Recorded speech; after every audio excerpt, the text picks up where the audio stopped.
ان سے جو ہے نا وہ جبری طور پر کہتے ہیں جی کہ استعفیٰ لیا گیا تھا. تو اب یہ جو ہے وہ اندر سے ہیلپ آؤٹ کر رہے ہیں اور کوشش کر رہے ہیں کہ یہ جو 6 ججوں والا معاملہ ہے، جو ایک محسوس سیاسی جماعت جس کا نام پاکستان تحریک انصاف ہے، جس کے جو بانی چیئرمین ہیں وہ بھائی جان اطہر من اللہ صاحب کے ہیں. مطلب پرانے ویلے دے جو بلیک اینڈ وائٹ فلماں ہوندیاں سن کٹھیاں ویکھدے سن ہاں جی، مطلب ایک گڈی منگوا کے دوویں اڑاندے سن. تو پھر اب آپ سمجھ جائیں. خیر آگے چلتے ہیں. پی ٹی آئی ملک دشمن رویوں سے باز نہیں آ رہی. بہاولپور والے واقعے پر پروپوگنڈے کو ایسی ہوا دے رہی ہے جس کی مثال نہیں ملتی. اب پی ٹی آئی نے ایک نیا کام شروع کر دیا ہے. 1-2 کانسٹیبل کو پکڑا، انہیں ڈالر دیے، کافی لالچ دیا گیا مشہور کرنے کا کہ جناب چھڑ دیو گلاں، پیسیاں دے لینا لا دیاں گے تانوں، اور پلس تسی پوری دنیا 'ਚ بلے بلے ہو جائے گی تہاڈی، تسی ہیرو ہوو گے. ایک پولیس اہلکار سے وردی کو آگ لگوائی، استعفے کا اعلان کرایا گیا.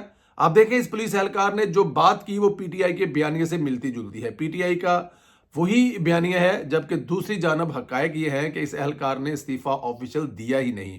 جب استعفیٰ منظور نہیں ہوا، اس کے دوران وردی جلا دی، تو پھر اس اہلکار نے سنگین جرم بھی کیا. تو ایکچولی وہ جو اہلکار ہے اگر دیکھا جائے تو اس کا جرم تو یہ ہے کہ وہ اپنی وردی اگر اتار رہا ہے، تو اگر اپنی وردی اتار رہا ہے تو پھر تو بڑی وردی اتار رہا ہے اور اس کو جلا رہا ہے، اور ابھی تو ہے بھی حاضر سروس، تیرا استعفیٰ قبول نہیں ہوا تو معافی کے تو قابل نہیں ہے. کیونکہ ایک ملازم ہوتے ہوئے اپنی وردی جلا دینا بغاوت کے زمرے میں آتا ہے، جس کی سخت سزا ہے.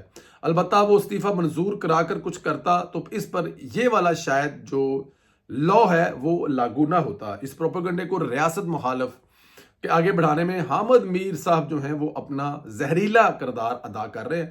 ان کو جب بھی موقع ملتا ہے وہ ریاست کے خلاف، پاکستان کے خلاف، اور خاص طور پر پاکستان کی، میں یہاں پر ادارہ نہیں کہوں گا، خاص طور پر پاکستان کی فوج کے خلاف کوئی بھی موقع ہاتھ سے جانے نہیں دیتے. جہاں ان کا بس چلتا ہے وہ فوج کو رگڑا لگاتے ہیں. چاہے وہ بلوچستان والے جو گمشدہ مطلب ہیں ہوں گے، ہم کب کہہ رہے ہیں کہ وہ نہیں ہیں، لیکن اس پہ جو جھوٹا وہ ٹوٹل جو 90% جھوٹ ہوتا ہے اور 10% کہیں سچ بھی ہے تو اس کے نیچے دب جاتا ہے، اس میں حامد میر صاحب اپنا عید والے دن بھی بجائے کہ عید والے دن جو خوشی کا دن ہے اس کو بھی وہ بلوچستان کی ویڈیو لگا کر ریاست کے خلاف عوام کو بھڑکا رہے ہوتے ہیں. اور یہاں پر بھی وہ ان پولیس اہلکاروں کی ویڈیو اپنے ٹویٹر ہینڈل سے، جو کہ ڈیفینیٹ لوگ اس کو دیکھتے ہیں، ریاست مخالف بہت سخت باتیں لکھ رہا ہے. سوال یہ ہے کہ ایسی چیزوں کو روکنے کے لیے صحافتی اصولوں میں کوئی باقاعدہ واضح کیا گیا ہے، لیکن حامد میر اس کو بڑھاوا دے رہا ہے، حوصلہ افزائی کر رہا ہے. اس عمر سے اندازہ کر لیں کہ مصروف کس ایجنڈے پر ہے. یہی نہیں، حامد میر نے ایک جھوٹ بولا کہ جیل میں عمران خان اور شاہ محمود قریشی کو نماز پڑھنے نہیں دی گئی، جبکہ عمران خان کی فیملی نے کنفرم کیا، بلکہ شاہ محمود بیٹی نے ٹویٹ کر کے بتایا دونوں کو نماز پڑھنے دی گئی اور ملاقات بھی بڑی خوشگوار موڈ میں ہوئی. حامد میر کے اس جھوٹ کا مقصد بہت باریک ہے. یہ لوگ ریاست کے خلاف لوگوں کو ابھار رہے ہیں، پی ٹی آئی کا مظلومیت کا بیانیہ مضبوط کر رہے ہیں.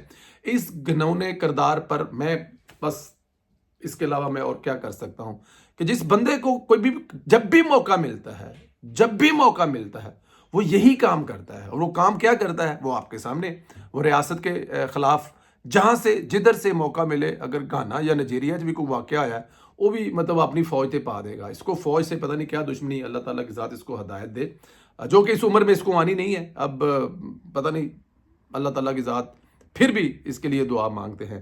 ایک طرف یوتھیے کہتے ہیں کہ ہم اسٹیبلشمنٹ سے ڈیل نہیں کریں گے، ہمارا کپتان ڈٹا ہوا ہے، اور دوسری طرف مختلف واٹس ایپ گروپوں اور سوشل میڈیا پر ایک فیک نیوز جو ہے وہ دڑا دڑ پھیلا رہے ہیں. بڑی دلچسپ سٹوری ہے جس کو یوتھیے شیئر کر رہے ہیں، دل کو تسلی دے رہے ہیں. آپ کو میں بتاتا ہوں، یوتھیے کہہ رہے ہیں کہ برف پگھلنا شروع ہو گئی ہے. اسٹیبلشمنٹ کا نمائندہ 10 اپریل کو عمران خان سے ملا ہے. عمران خان نے 1 پوائنٹ ایجنڈا پر اپنی اور بشرا بی بی کی رہائی کا مطالبہ سامنے رکھ دیا. بدلے میں عمران خان نے یقین دہانی دلائی ہے کہ وہ باہر نکل اسٹیبلشمنٹ کا تابع دار ہوگا اور اسٹیبلشمنٹ کے خلاف کسی قسم کی کوئی بات نہیں کرے گا، اور نہ ہی سیاسی استحکام کی طرف اپنی پارٹی کو لے کے جائے گا. یہ چھوٹی چھوٹی خوشیاں ہیں جو کہ بیچارے یوتھیے مناتے رہتے ہیں، ان کو الاؤ ہے، وہ منا سکتے ہیں، ہمیں اس پر کوئی اعتراض نہیں ہے. بلکہ اگر اس پہ وہ یہ بھی کہنا چاہیں کہ جب عمران خان نے اپنی اور بشرا بی بی کی رہائی کے لیے اسٹیبلشمنٹ کے نمائندے کے سامنے ڈاکومنٹ رکھ دیے، اور اس سے پہلے اس نے کہا کہ ہو سکتا ہے اس میں کوئی 15 دن 20 دن لگ جائیں، تم جاؤ بات کرو واپس آؤ جاؤ، اس سے پہلے ایک شرط اور ہے کہ 4 سے 6 دن کے لیے بشرا بی بی کو جیل میں میرے ساتھ ہی بند کر دو، کیونکہ یہاں پر بڑے والا کمرہ میرے پاس ہے، ساری سہولتیں ہیں، تو میں اور بی بی دونوں اکٹھے رہیں گے، اور کافی مہینے بھی ہو گئے ہیں، تو ذرا تھوڑا سا تنہائی میں بھی ٹائم جو ہے وہ مل جائے گا۔ 100 دل دیاں گلاں، 100 دل دے دکھ، عطا اللہ خان دا عیسیٰ خیلوی دا نواں گانا آیا ہے علی ظفر دے نال، وہ بھی لا کے سناں گے میں اور بشرا بی بی۔ تو یہ 2 شرطیں تھی۔ اب یہ شرط جو دوسرے والی ہے، یہ بھی یوتھیوں کے دل کو تسلی دینے کے لیے بڑی اچھی ہے۔ ہماری دعائیں یوتھیوں کے ساتھ ہیں، لیکن مجھے لگتا ہے کہ یوتھیوں کا وقت ان کے ساتھ نہیں ہے۔